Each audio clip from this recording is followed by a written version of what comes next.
दिल्ली के उप मुख्यमंत्री मनीष सिसोदिया से मेरे सहयोगी दीपक रावत ने की है एक्सक्लूसिव बातचीत, दिखाते हैं आपको। दिल्ली सरकार नई एक्साइज पॉलिसी लेकर आई थी, उसके बाद उसको वापस भी लिया गया, लेकिन अब विवाद इसलिए बढ़ गया क्योंकि मंत्री जी के घर पे सीबीआई की रेड हो गई। हमारे साथ खुद मंत्री जी इस वक्त बातचीत के लिए मौजूद हैं। मनीष सिसोदिया जी दिल्ली के उप मुख्यमंत्री हैं।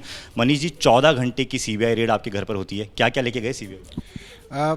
सीबीआई वालों ने 14 घंटे पूरा रेड की, घर का कोना कोना छाना, लेकिन उनको कुछ सबूत नहीं मिला किसी भी एक पैसे के भ्रष्टाचार का। फिर वो मतलब सारा घर छानने के बाद ना उनको कुछ पैसे मिले। थोड़े बहुत पैसे मेरे घर में होते हैं जो घर के खर्चे के लिए होते हैं, खाना पीना, मेरे बच्चों के कपड़े, मेरे वाइफ के कपड़े, मेरे कपड़े, सब तलाश लिए उन्होंने।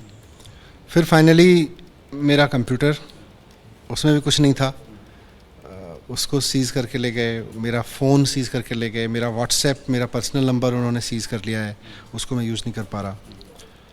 तो एनीवे, मुझे इससे कोई चिंता नहीं है, जांच कर लो।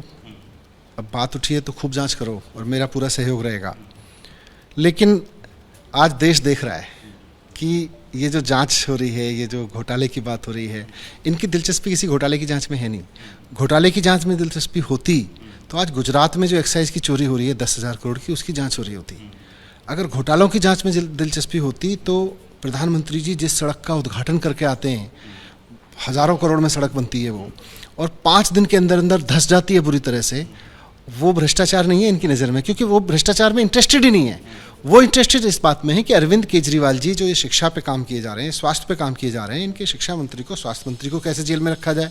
ये अरविंद केजरीवाल जी जो देश को नंबर 1 बनाने की बात करने लगे हैं, और पंजाब के बाद तो खासतौर से लोगों को लगने लगा है कि यही आदमी है जो देश को नंबर 1 बना सकता है, उसको कैसे रोका जाए। 24 में अरविंद केजरीवाल को कैसे रोका जाए, इनका इंटरेस्ट इसमें है, इसलिए वो मुझे जेल में भेजना चाहते हैं। लेकिन बीजेपी तो अब ये कहने लगी सर, आज सुबह जब खबर आई कि लुकआउट सर्कुलर जारी कर दिया गया, तो कह रहे हैं कि लुकआउट सर्कुलर क्यों जारी होगा, कोई दोषी होगा इसीलिए तो हो रहा होगा। ये मैं भी तो ये कह रहा हूँ, ये नौटंकी है किस लिए, ये लुकआउट सर्कुलर किस लिए, ये लुकआउट किस लिए है। मैं यहीं बैठा हूँ, 14 घंटे मेरे घर में रेड करके गए हो, कल मैंने प्रेस कॉन्फ्रेंस की है, आज भी आप मेरे से मेरे घर में ही बैठ के बात कर रहे हो, फिर लुकआउट किसको कर रहे हो। मैं बैठा हूँ और मैं तो कह रहा हूँ, बताओ मुझे कहाँ ना है। ये रेड में कुछ नहीं मिला, एक पैसे का कुछ नहीं मिला, फर्जीवाड़ा कर रहे हो, आपको कुछ नहीं मिला इनको, आप लुकआउट नोटिस जारी करके नौटंकी कर रहे हैं, तो क्या कर रहे हो। इससे देखो, मैं ये कहना चाहता हूँ, इससे देश नंबर 1 नहीं बनेगा। आप कर लो, मेरे लिए लुकआउट कर लो, एफआईआर में नंबर 1 बना लो, पर देश को भी तो नंबर 1 बनाने पे काम करो। महंगाई कैसे खत्म होगी, बेरोजगारी कैसे खत्म होगी, इस पे अरविंद केजरीवाल जी सोच रहे हैं। शिक्षा कैसे होगी, इस पे अरविंद केजरीवाल जी सोच रहे हैं और काम कर रहे हैं। इधर मोदी जी 24 घंटे सोचते रहते हैं बैठ के, हमें सीबीआई की रेड कहाँ करानी है, हमें ईडी की रेड कहाँ करानी है, सरकार किसकी गिरानी है, नोटिस किसको देना है, लुकआउट नोटिस किसको देना है। मोदी जी 24 घंटे बैठ के ही सोचते हैं। ये बहुत दुर्भाग्यपूर्ण है। इसीलिए हम 75 साल में भारत तरक्की करके नंबर 1 नहीं बन पाया।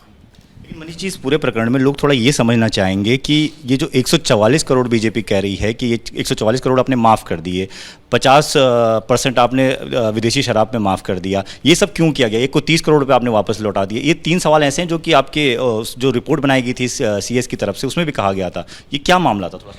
देखो, पूरी पॉलिसी में कहीं कुछ गलत नहीं है।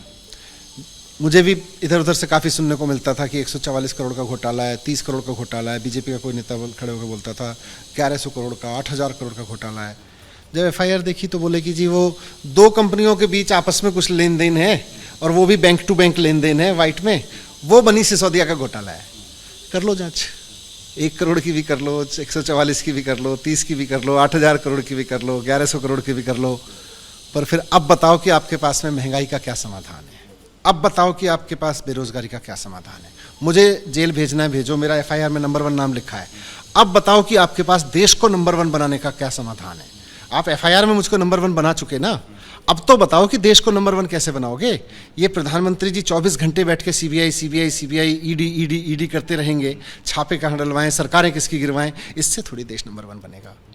लोग देश के बहुत उम्मीद से देख रहे हैं कि यार 75 साल बाद तो कोई बेरोजगारी पे बात कर लो। 75 साल से यही करते आ रहे हैं, और 75 साल बाद भी यही नौटंकी चल रही है इनकी।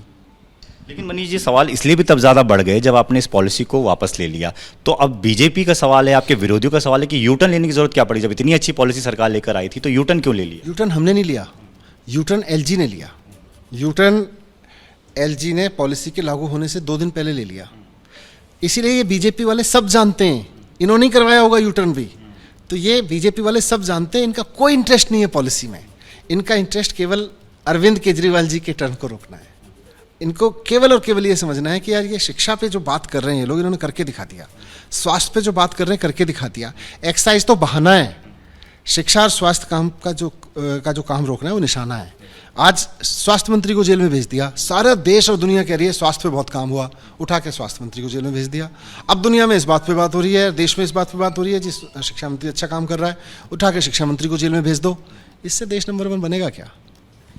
सीबीआई की जो एफआईआर है उसमें ट्रांजैक्शन को लेकर भी कुछ सवाल उठे हैं, 1 करोड़ का, 2 से 4 करोड़ का, उसको किस तरीके से देखते हैं, क्या है?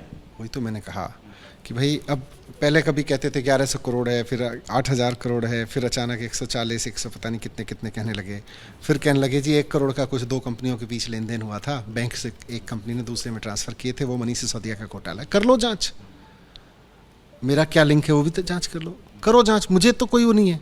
मैं ये नहीं कह रहा जांच क्यों कर रहे हो, बस मैं ये कह रहा हूँ कि 24 घंटे देश के प्रधानमंत्री का आज़ादी के 75वें साल में आके ये सोचते रहना कि सीबीआई जांच किसकी कराएं, रेड किसको कराएं, ये मुझे दुर्भाग्यपूर्ण लगता है। आज प्रधानमंत्री बैठ के वो सोच रहे होते जो आज अरविंद केजरीवाल सोच रहे हैं, मुझे लगता है देश का फ़ायदा होता। आज हम काम को लेकर चिंतित हैं। कर लो जांच, जेल में डालना है जेल में डाल दो, मारना है मार दो। जब तक जिंदा हूँ हेल्थ एजुकेशन पे, देश को नंबर 1 बनाने पे अरविंद केजरीवाल जी के साथ काम करता रहूँगा। वो तो ये भी कह रहे हैं कि आप 2024 की बात क्यों कर रहे हैं, हम तो पॉलिसी की बात कर रहे हैं। तो क्या आपको लगता है कि सिर्फ 2024 को लेकर आप जो तैयारी कर रहे हैं उसको लेकर सवाल? बिल्कुल है ही, ये मुद्दा ही ये है। अगर मुद्दा भ्रष्टाचार होता तो मैं बता रहा हूँ ना, प्रधानमंत्री जी पूरे फैनफेयर के साथ हज़ारों करोड़ के एक सड़क का उद्घाटन करते हैं और 5 दिन बाद प्रधानमंत्री जी जिस सड़क से निकले वो धंस गई और बुरी तरह से धंस गई, हज़ारों करोड़ डूब गए और आपने चूं तक नहीं की उस पर। अगर आपका भ्रष्टाचार में इंटरेस्ट होता तो आप 5 दिन बाद इतनी बुरी तरह से सड़क पे आज रेड डल रही होती, वहाँ रेड नहीं डलेंगी क्योंकि आपका भ्रष्टाचार इंटरेस्ट है ही नहीं। आपका इंटरेस्ट केवल और केवल मनीष सिसोदिया को जेल में डालना है, सत्येंद्र जैन को जेल में डाल के रखना है। आपका इंटरेस्ट अरविंद केजरीवाल जी के खिलाफ माहौल बनाना है कि इस आदमी पे भरोसा जो देश करने लगा है उसको 2024 तक नहीं चलने देना है। एक सवाल आपने उठाया कि न्यूयॉर्क टाइम्स जो अमेरिका का प्रतिष्ठित अखबार है, दिल्ली सरकार के स्कूलों के बारे में छपता है, आपके बारे में छपता है, कुछ अच्छा दिखता है, तो इसलिए भी आपके ऊपर रेड हुई। कि आप मानते हैं कि ये भी एक बड़ी वजह रही? आज सारे देश में, सारी दुनिया में तारीफ हो रही है और आज पूरे देश में इस बात को लेके, अब जब से पंजाब की सरकार आई है और पंजाब में एजुकेशन पे काम होने लगा है, तब से इनको और लगने लगा है यार इनको तो एजुकेशन दिल्ली में भी ठीक कर दी, पंजाब में भी ठीक कर रहे हैं, ये अरविंद केजरीवाल मॉडल तो चल निकला है देश में। तो मैं बार बार ये कह रहा हूँ कि इनके इंटरेस्ट अगर भ्रष्टाचार में होते तो 2 तो उदाहरण मैंने दे दिए। वहाँ कुछ कर रहे होते या वहाँ भी कुछ कर रहे होते, वहाँ कुछ नहीं कर रहे हैं, केवल और केवल अरविंद केजरीवाल को रोक रहे हैं। ये 75 साल से यही करते आए हैं, जो अच्छा काम करे उसको रोक दो, उसको जेल में डाल दो, उसको सीबीआई में भेज दो, उसको ईडी भेज दो, यही करते आए हैं। आखिरी सवाल सर, आप लगातार ये कह रहे हैं कि 2 से 3 दिन में आपकी गिरफ्तारी भी हो जाएगी, ऐसा क्यों आपको लग रहा है? बीजेपी कह रही है कि डर गए हैं आप लोग इसलिए ऐसा कर रहे हैं, अरविंद केजरीवाल को डर लग गया है कि उनके मंत्री जी एक के बाद एक अब जेल जा रहे हैं, क्या कहना आपका? कर ले, जिस तरह से सीबीआई को दिया, ईडी को दिया, रेड डाली, कुछ नहीं निकला, फिर अब लुकआउट नोटिस जारी कर रहे हैं। अगला कदम इनका यही होगा, भाई जेल में डाल दो, कर दो जेल में डाल दो, लेकिन काम रोक पाओगे क्या? अब जनता जान गई है कि नेताओं से शिक्षा का काम लेना है। अब जनता जान गई है कि नेताओं से स्कूल अस्पताल बनवाने हैं। अब जनता जान गई है कि नेताओं से बेरोजगारी, नेताओं से महंगाई का समाधान लेना है और अरविंद केजरीवाल वो समाधान देने लायक नेता हैं, ये भी जनता जान गई है। के लिए तो दिल्ली सरकार में उप मुख्यमंत्री मनीष सिसोदिया ये साफ तौर पर कह रहे हैं कि पार्टी जैसे जैसे विस्तार करने की कोशिश करती है, देश के लिए अच्छा करने की कोशिश करती है, तो उनके ऊपर रेड कर दिया जाता है, उनके मंत्री को गिरफ्तार कर दिया जाता है। लेकिन उनका साफ तौर पर यह कहना है कि वो हर जांच में सहयोग देने के लिए तैयार हैं। वो चाहते हैं कि सीबीआई रेड करे, कोई भी रेड करे, लेकिन वो तैयार हैं, लेकिन उनको कुछ मिलने वाला नहीं है। कैमरामैन प्रवीण दीक्षित के साथ दीपक सिंह रावत, एबीपी न्यूज़, दिल्ली। तो सुन रहे थे आप मनीष सिसोदिया को, जिनकी तरफ से लुकआउट सर्कुलर को सीधे सीधे नौटंकी करार दिया जा रहा है। कह रहे हैं जेल में डालना है तो डाल दो, गिरफ्तार करना है तो कर लो, लेकिन काम जो आप सरकार कर रही है उसको नहीं रोक पाएंगे। एक्साइज बहाना, शिक्षा स्वास्थ्य के काम पर दरअसल केंद्र सरकार का निशाना। 14 घंटे रेड की, कुछ मिला नहीं, सिर्फ और सिर्फ नौटंकी कर रहे हैं। मैं कहीं जा थोड़ी रहा हूं, जो नोटिस जारी किया, ये तमाम बातें जो मनीष सिसोदिया की तरफ से कही गई है। क्या मजबूरी है मेरी, बताइए। मैं अभी आपको बताती हूँ कि मैंने। ओए होए होए होए होए, नमकीन के चटकारे लेते हुए टकटकी मार के डिबेट शो को पॉज रिपीट कर करके देख रहे हैं जोगिंदर जी। इनकी तरह आप भी देखें अपनी फेवरेट डिबेट्स को रिपीट कर और डाउनलोड कीजिए एबीपी लाइव ऐप अपने स्मार्ट टीवी पर।